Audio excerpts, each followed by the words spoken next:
Practical करना। जब जिस दिन लगे कि व्यापार ठीक नहीं चल रहा, आज लगे कि आज पैसा चाहिए और आ नहीं रहा, आज तुम्हें 5,000 की, 10,000 की, 50,000 की, 1 लाख, 5 लाख की जरूरत है और कहीं से आवक नहीं है, भगवान कहीं ना कहीं से आ जाए ऐसी कृपा, तो कुंदकेश्वर महादेव का नाम लेकर एक पुष्प उस काउंटर पर रख दो, जिस जगह से तुम कमाते हो, जिस जगह पर, जिस गादी पर, जिस कुर्सी पर तुम बैठते हो, उसके सम्मुख में उस पुष्प का मुख बाहर होना चाहिए, उसकी डंडी, उसका जो डंडी का भाग है वो हमारी ओर, हमारा आकर्षण।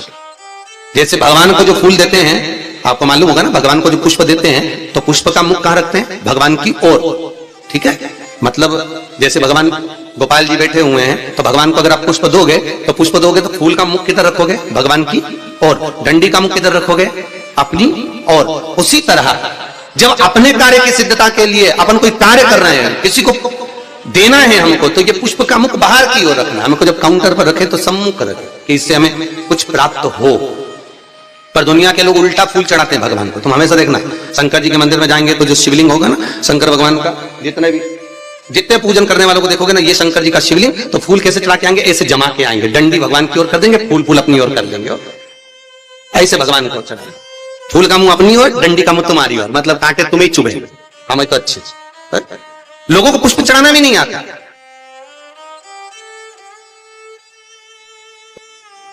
कितने पुष्प भगवान को देना चाहिए? बोलो रे भाई,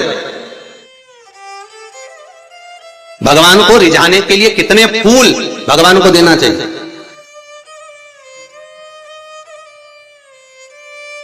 बोलो तो, कितने पुष्प भगवान को समर्पित करना चाहिए? महाराज,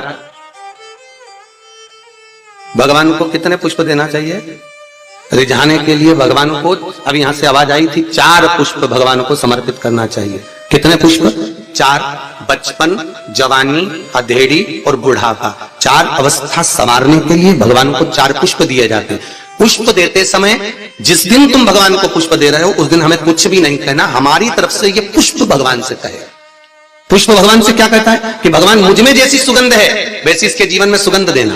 पुष्प कहता है भगवान जैसी मुझ में ताजगी है इसके जीवन में वैसी ताजगी देना। पुष्प कहता है भगवान जैसे मेरी पत्तियों में रस है इसके जीवन में खुशियों का रस भर देना। ये पुष्प कहता है भगवान से। हमें नहीं कहना भगवान से कुछ। भगवान को पुष्प दे दिया तो भगवान समझ गए। अब वो पहले कौन सी कंजन कहा शादी में गए थे राम, तो याद आया स्टेज पे ऐसा लड़का घुटना टेक के, हाँ ऐसे ही तो फूल था, राम ऐसे दे रहा है।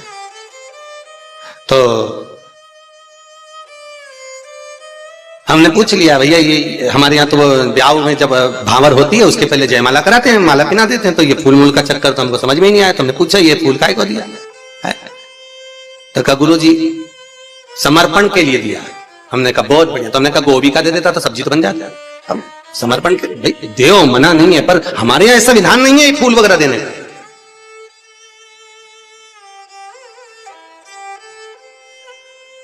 आप भले दुनिया के दिखावे के चक्कर में कुछ भी करो वो अलग बात है, पर हमारे शास्त्रों में ऐसा कोई प्रमाण नहीं कि पुष्प आप किसी संसारिक मनुष्य को दे। पुष्प अगर दिल से कुछ देना है तो वो भगवान को दो, भगवान को समर्पित करो। हाँ कोई गुरु है, सतगुरु है, हम तो उनके लिए भी कहेंगे अगर कोई गुरुजन आया तो उसको पुष्प देने की जगह पत्तियां निकालकर उसके चरणों में बिछा दीजिए महाराज, गुरु के चरणार। जैसे शबरी अम्बा, आप ही के यहाँ की शबरी अम्बा रोज सेज बिछाती थी, बुआरी काटती, लगाती, भगवान के लिए सेज बिछा कर रखती। भगवान आएंगे इंतजार करती, बाट जोती आएंगे, और भगवान आए,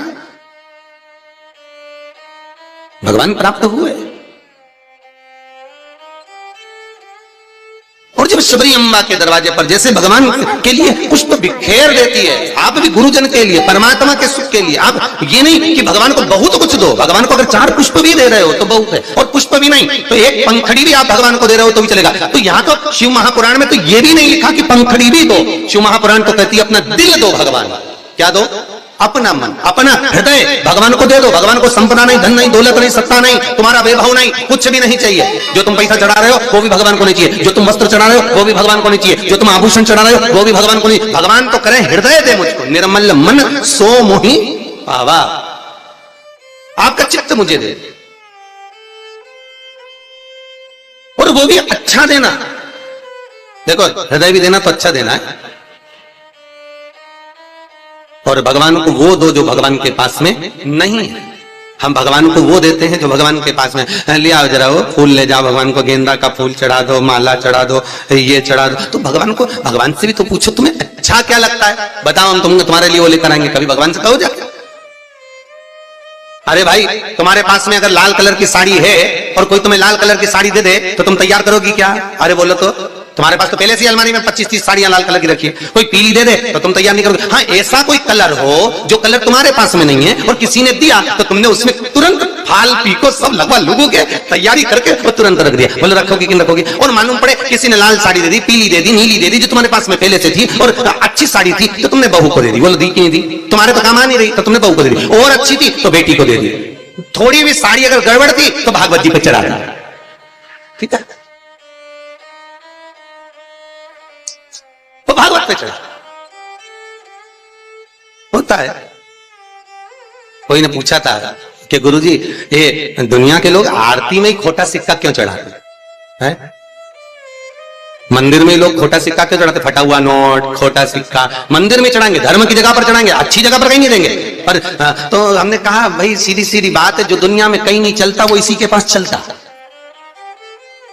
ये निभाता यही है, जिसको सब ठुकरा दे, जिसको सब निकाल दे, जो कहीं ना चले वो महादेव के चरणों में चले। एक बार शंकर के पास पहुंच जा, खोटे सिक्के को भी, चपटी भभूत में है खजाना कुबेर का। बताओ भाई वो शमशान की भभूत कहीं चले? अरे बोलो तो कहीं नहीं चले। अगर कोई मुर्दा जलाने जाए तो घर आके नहाए, और पत्नी करे बाहर बाल्टी रखिए नहा लो जा।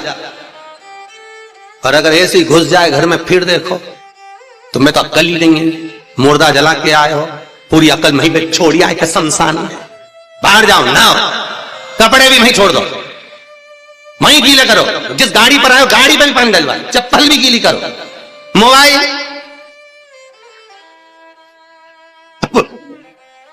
और एक पता नहीं बोली धीरे से मारा दो, मैं पानी छीट दूंगी। अब माता दो,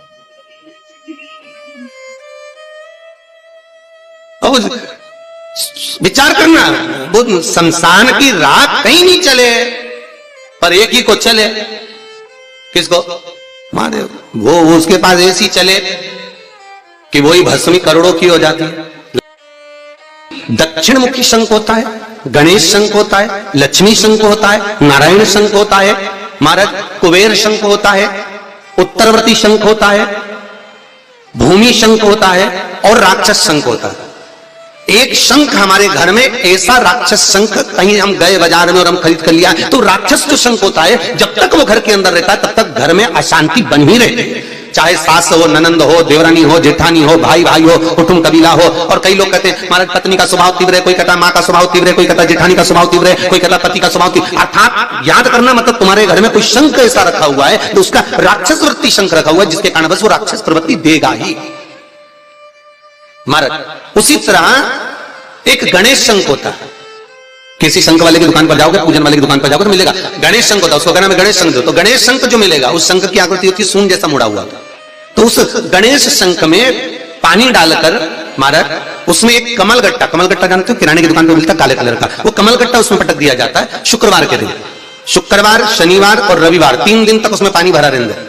सोमवार के दिन जिसकी वाणी नहीं है महाराज, जो कि हकला रहा हो, तोतरा बोल रहा हो या बिल्कुल नहीं बोलता हो, वाणी खुली नहीं रही हो महाराज, तो कुंदकेश्वर महादेव का नाम लेकर सुबह सुबह वो सोमवार के दिन उसको कुछ भी बिना खाए पिए उस पानी का आचमन कराइए, उसकी वाणी आना प्रारंभ होगी। और 5 या 7 बार कुंदकेश्वर महादेव का नाम उससे बुलवाइए महाराज, वाणी भी क्लियर होगी, हकलाना बंद होगा और उसकी आवाज बाबा की कृपा से, कुंदकेश्वर की कृपा से पुनः आएगी। कुंदकेश्वर स्मरण, कुंदकेश्वर भगवान का जो नाम जाप है वो सुख प्रदान करता है। हम तो कई व्यापारियों से कहते हैं कि अगर तुम्हें ऐसा लग रहा है कि आज दिन भर से दुकान नहीं चली, व्यापार ठीक नहीं चला, आज इनकम नहीं हुई, आज अच्छा व्यापार नहीं चल रहा है और आपको ऐसा लग रहा है तो रोज रोज ना करिएगा, पर जिस दिन तुम्हें लगे कि आज बिल्कुल व्यापार ठप पड़ा हुआ है उस दिन कुंदकेश्वर महादेव का नाम लेकर एक सफेद फूल काउंटर पर रख दीजिए, शाम तक देख लेना, अपने आप अंतर मालूम पड़ जाएगा। और ये तुम चाहो तो कल से करके देख लेना। इसलिए प्रैक्टिकल जरूर करना, प्रैक्टिकल का जमाना करना चाहिए। एक महाराज जी प्रवचन में कह रहे थे शराब नहीं पीना चाहिए, शराब पीने वाला व्यक्ति, मदिरा पीने वाला व्यक्ति गटर में पड़ा होता है, नाली में पड़ा होता है, मत पियो, ये गंदा नाली का पानी है। उसी में महाराज का पहचान वाला बैठा था, उठ के खड़ा हो गया, ओ महाराज तो इतनी बड़ी बड़ी बात कह रहा, तेरा सगा भाई पी के तो नाली में पड़ा। तो हमको ज्ञान दे रहा, तेरे भाई को क्यों नहीं देता?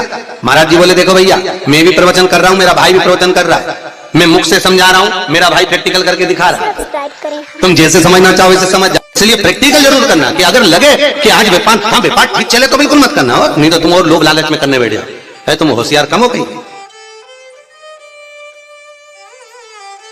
श्री शिवाय नमस्तुभ्यं। श्री शिवाय नमस्तुभ्यं। सब्सक्राइब करें हमारा चैनल श्री शिवाय ताकि आप नमस्तुभ्यं।